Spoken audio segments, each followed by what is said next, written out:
Welcome to the New Muslim Workshop. My name is Mahmoud, and today we are presenting a glossary of 30 Islamic terms related to Islamic prayer. This video is designed for people interested in Islam and new Muslims so that they can familiarize themselves with terminology that they might hear from other Muslims. Stick around. Welcome to the New Muslim Workshop. Welcome back. First term we are going to learn today is Salah. And Salah is often translated as prayer. However, prayer in Islam has a very different meaning to prayer in the Judeo-Christian sense. In the Judeo-Christian sense, it's more like this, which is more like supplication, talking directly to God or asking things to God. So this is supplication. In prayer is a structured act of worship. It is done 5 times a day in Islam, and it is done in a specific way that doesn't change. So prayer happens 5 times a day at different times of the day. Each one of these 5 prayers is specific to a time slot and can be very different to the next one. So it's important to know the time of prayer, and once you know the time of prayer in Islam, you will know that what is required of you. So we'll put that aside. Now, supplication is a whole different thing. Supplication, or asking Allah for different things, is something that Muslims do all the time. So with supplication, the term here, or term number 2, is Du'a. So Du'a is done continuously. We have a supplication when we wake up from sleep. We have a supplication when we go to the bathroom. We have a supplication when we leave the bathroom. We have a supplication when we wear our clothes. We have a supplication before we eat. We have a supplication when we leave our homes. We have a supplication when we go into our cars and use them. We have a supplication when we come back into our homes. We have a supplication when we go to sleep. So there are many different supplications, and they can happen continuously. Now, you will also add supplications within Salah. So Salah, which is the strict act of worship that is compulsory on Muslims, you can have supplications in the prayer where you are asking Allah for wealth, for health, for a wife, for children, whatever the case may be. So number 1 is Salah, and number 2 is Du'a. Number 3 is Ajr, and Ajr is reward. The reward that Allah will give you once you complete your prayers or when you perform a supplication in the correct time and the correct place. Supplications also act as a powerful protection for you from many different things. As such, it is important to know your supplications, and it is important to know that you are rewarded with the currency of the hereafter, which is hasanat. Hasanat is not part of this glossary. We're going to make a different video and include the definition of hasanat, which is good deeds, in that specific video. But for now, just know that ajr is reward given to you from Allah. The term after that, or term number 4, is wudu. And wudu is the act of ritual cleansing that a Muslim performs before they pray. So before you can pray, you have certain requirements. We will talk about these requirements as they are part of the terms that we are mentioning today. But in this specific sense, we are saying that cleansing, there's 2 types of cleansing, by the way. There's wudu, which is the ritual cleansing, and then there's number 5, which is ghusl. And ghusl is the ritual washing. And washing in this case is a full body wash. Whereas when we say ritual cleansing, it has to do with cleansing your hands, cleansing your arms, cleansing your face, your mouth, your nose, your ears, wiping over your hair, etc. So cleansing, ritual cleansing or wudu is one thing, and then the one right after, number 5, is ghusl. Ghusl is the ritual washing. The ritual washing happens at certain times. For example, before Friday prayers, because Muslims have a specific prayer called the Friday prayer, which requires that you perform a full body wash, as well as Eid, which is the holiday, the celebration that we have as Muslims that comes after Ramadan and comes after Hajj, after pilgrimage. As well as that, Ghusl is required after coitus, after sleeping with your wife. As well as if you have a wet dream, Ghusl is the ritual washing that is required. Term number 6 is Najasa. And Najasa is impurity, some kind of impurity. So it is understood that before you can pray, you need to wash yourself from Najasa. You cleanse yourself from Najasa. And that is why we have Wudu. And in the case of Najasa, of a major impurity that has happened to you, you might need to perform Ghusl. Number 7 is Qibla. And as we mentioned, we are talking about certain terms that are related to Salah. And so in this case, Qibla is very important because Qibla is direction of prayer.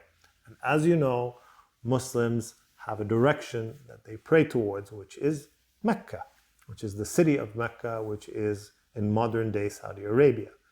And so Mecca wasn't the first Qibla or direction of prayer that the Muslims had. Previously, our direction of prayer was Bayt al-Maqdis in Al-Quds, which is Jerusalem, which is the whole compound where the very famous Dome of the Rock can be seen.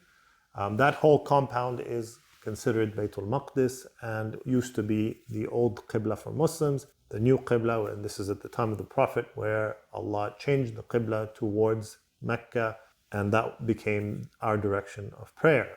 In fact, there exists a mosque in Medina where there is 2 different Qiblas, where people were praying towards this, and this actually happened, the change in Qibla and change in direction of prayer happened during a prayer. So the Prophet was leading the people in prayer, and then all of a sudden he switched and he moved to a different direction.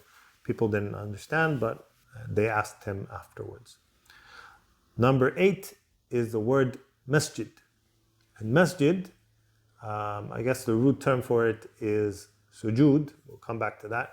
We as Muslims, we refer to our place of worship as the Masjid because in this Masjid we perform prayer and we perform prostration, which is the root word for this, which is Sujood. Term number 9 is Jama'a. When I was younger, we referred to masjids as Jama'a. I'm going to the Jama'a, and Rahil Jama'a. And at the time I didn't understand, or many of us didn't understand that Jama'a actually means the place of congregation. Yajma. Al-Jama' Yajma. And it took a trip to Toronto for me to understand that it is a term that means to bring people together, because they have a mosque there that is called Al-Masjid Al-Jami'a. To me, that's like saying the mosque, the mosquing mosque, which didn't make sense to me. However, when I understood the terminology itself, it is the masjid for congregation, the place of worship for Muslims that is specific for large congregations. So, and Friday prayers were performed there, so it was apt. It was a large mosque. Term number 10 is Musalaa, and Musalaa is a prayer hall. Usually prayer halls are small rooms in where maybe a shop has rented a nearby room or something, or a nearby shop next to it, for the specific reason of helping Muslims find a place to pray. However, a musalla or a prayer hall can exist in schools or in universities. Term number 11 is Mu'adhin. Mu'adhin is the person who calls to prayer. Now, as you might know, in Islam, we have a call to prayer. Now, this is very different to the Christian call to prayer, which is that they have bells in their churches, and these bells signify the time for prayer. The Jews, I believe, have horns, and these horns are blown to signify prayer time. For Muslims, we use the Athan, and the Athan is given by a specific person who is the Mu'adhin. Now, along with the Mu'adhin, person who calls to the prayer, and the person who will initiate the prayer, is the Imam. And this is term number 12. Now, Imam is the person who leads the prayer. And for someone to lead the prayers, they have to be qualified and know the requirements of prayer. So the Imam is the person that leads the prayer. And it is important to follow the Imam, and it is important not to be faster than the Imam in prayer. Term number 13 is Athan, and Athan is the call to prayer. I guess I should have put it before Mu'adhin, however, it is what it is. So Athan is the call to prayer, and as mentioned previously, Muslims have a specific Athan or call to prayer that is done by a person to call Muslims to come and remind them to prayer. And since we do this 5 times a day, if you live in an Islamic country or you visit an Islamic country, you will hear the Islamic call of prayer or call to prayer. Now, as the call to prayer brings the people to the Masjid, the Iqama is the call to commence prayer. So, calling the people to the Masjid, there's a specific period of time between the call to prayer and the prayer itself. And the prayer itself does not occur until the Iqama has happened. And the Iqama is given by the Mu'adhin with permission from the Imam. So the Imam goes to the front of the congregation, the group of people that are waiting to prayer, and he tells the Mu'adhin to give the Iqama. And the Iqama, which is the call for commencement of prayer, happens, and seconds after the Iqama finishes, the prayer starts, or the Salah starts. Term number 15 is Jamaa'a, and Jamaa'a is the congregational prayer. The congregational prayer is the default requirement of Muslims. Muslim men are required to pray in the Masjid when possible. Let me say that again. Muslim men are required to pray in the Masjid. It is compulsory for them to pray in the Masjid if a Masjid is close by. If a Masjid is not close by, then they can pray in congregation together if there's more than one Muslim in the company or in the school or whatever the case may be. So congregation or Jamaa'a is important in Islam, especially for men. Women don't necessarily need to pray in Jamaa'a. However, when they come to Friday prayers, because they can if they want, it's not compulsory upon them like men. However, in Friday prayers or in Eid prayers, women will pray in congregation as part of that ritual worship. So Jamaa'a is very, very important. Now we will go into the terminology for the different times of prayer. Term number 16 is Fajr, and Fajr is dawn. Muslims pray at dawn. That's one of our compulsory prayers. So Fajr is dawn, and Fajr is a compulsory prayer. Now, term number 17 is not a compulsory prayer. However, it is for a specific time of day. So this prayer is Duha, and Duha is the forenoon. Now, I've never heard of that term in English, personally.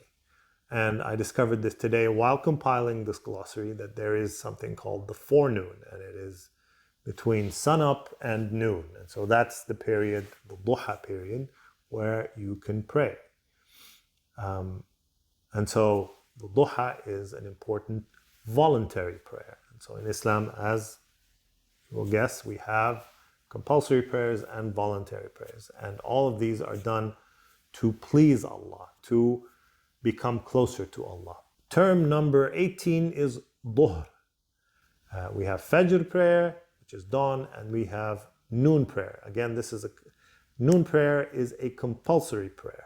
So it is important to keep that in mind. It's one of the 5 prayers that are compulsory. Term number 19 is Asr, and Asr is the afternoon prayer.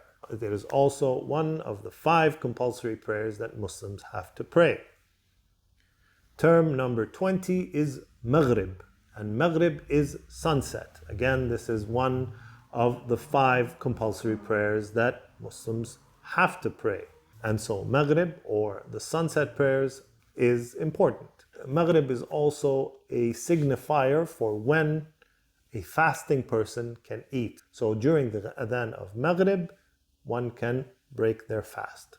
Term number 21 is Isha, and Isha is nighttime. And Isha is the last of the compulsory 5 prayers on this list. So we will list them: Fajr, Duhr, Asr, Maghrib, and Isha. Fajr, Duhr, Asr, Maghrib, and Isha. Those are the 5 compulsory prayers in Islam, and it is important to know them because you will be using them daily. Now, terms 22 and 23 have to do with terms that you will hear regularly during congregational prayer, and that's because the Imam will constantly tell you to close the gaps between these body parts. So he will say, Al-Qadam bil-Qadam, or foot to foot. So when in Islamic prayer, we place our foot connected to the other person's foot. We close the gaps. They always will say, Suddul Furaj. So, foot to foot, Al-Qadam bil-Qadam. So, Qadam is foot. Term number 23 is shoulder, Katif. Wal-Katif bil-Katif. There's another form, there's another term for it, but for now we will just stick to Katif. Another term that the Imam will say on a regular basis is number 24, Istawoo. Istawoo, meaning straighten the lines. Istawoo, you will hear this on a regular basis. So, Al-Katif bil-Katif, Al-Qadam bil-Qadam, shoulder to shoulder, foot to foot. Istawoo, straighten the lines. Number 25 is an important part of Salah, an important part of term number 1, which is prayer, which is the ritual act of prayer, and that is the term Rak'a. And Rak'a is a term that describes the bowing. In Islamic Salah, there are different actions, and one of the actions that occurs in Islamic Salah, in Islamic worship, is bowing. And this bowing is called Rak'a. And the term Rak'a also describes the number of bows that are done in any specific prayer. So when we refer to the different prayers at the different times, they actually have different rak'ahs. They have a different form. So Fajr, which is dawn prayer, has 2 rak'ah. Duhr, which is noon prayers, has 4 rak'ahs. Asr, which is afternoon prayers, has 4 rak'ahs.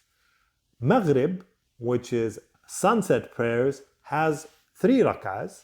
And Isha, which is night prayers, has 4 rak'ahs. So it's important to know the number of rak'ahs in a specific prayer because that designates the worship itself. And it is important to know that because somebody might ask you, how many rak'ahs is Fajr? And the answer is 2 rak'ahs in Fajr. Now, the other important act within Islamic prayer is Sujood. And Sujood is prostration. And this is what we do when we bow and place our faces on the ground in reverence to Allah. And this is done in the direction of the Qibla, which is the direction of prayer. And so Sujood, it might sound familiar to you because as mentioned before, Sujood is one of the root terms that Masjid is derived from. So Masjid is where you perform sujood.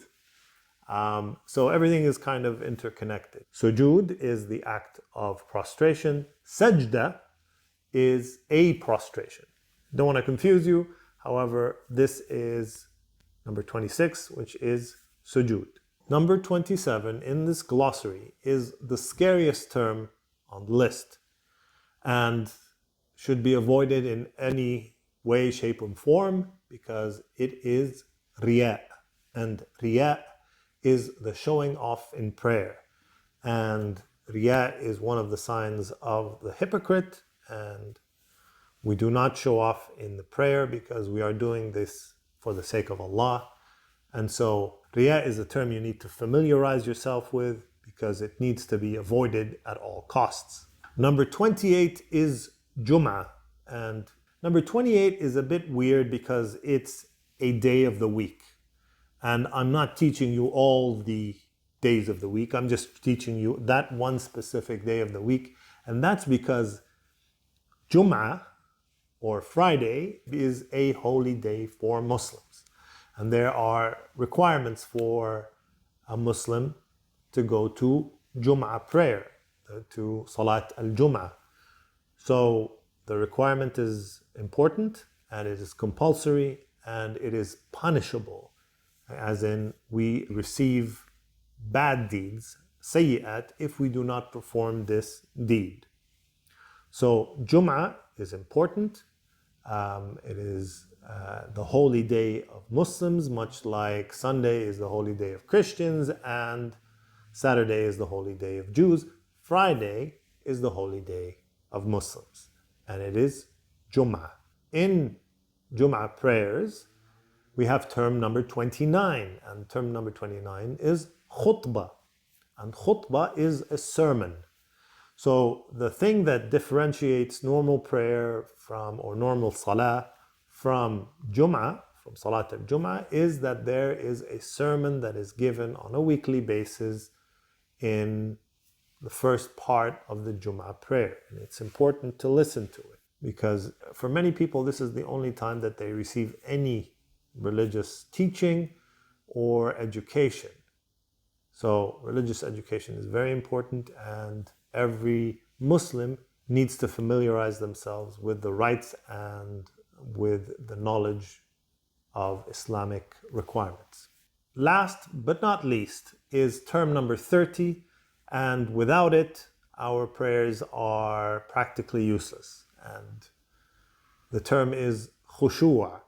And khushu' is a term that designates fear of Allah, reverence to Allah, belittlement of oneself to Allah. So it's very difficult to translate, but let's stick to reverence. And let's stick to concentration during prayer so that you are not drifting off while you are praying, thinking about what you need to purchase or what invoices have not been paid or whatever the case may be. So number 30, khushu', or reverence, or submissiveness to Allah. All of these are terms that kind of touch on the meaning of khushu'. I like reverence, so I'll stick to reverence for now. Thanks for watching, and I hope this was informative, and I hope you will share this video with people who are also interested in Islam and would like to know Islamic lingo that has to do with prayer, very specific. And hopefully we'll produce a few more videos that contain Islamic terminologies so we can help people out and maybe avoid any of the awkwardness that might happen with you hearing a term and sort of being at a loss of how to ask what it means. Thanks for watching. If you like this kind of content, please give us a thumbs up. Please consider subscribing and please consider hitting the notification bell. Assalamu alaikum wa rahmatullahi wa barakatuh.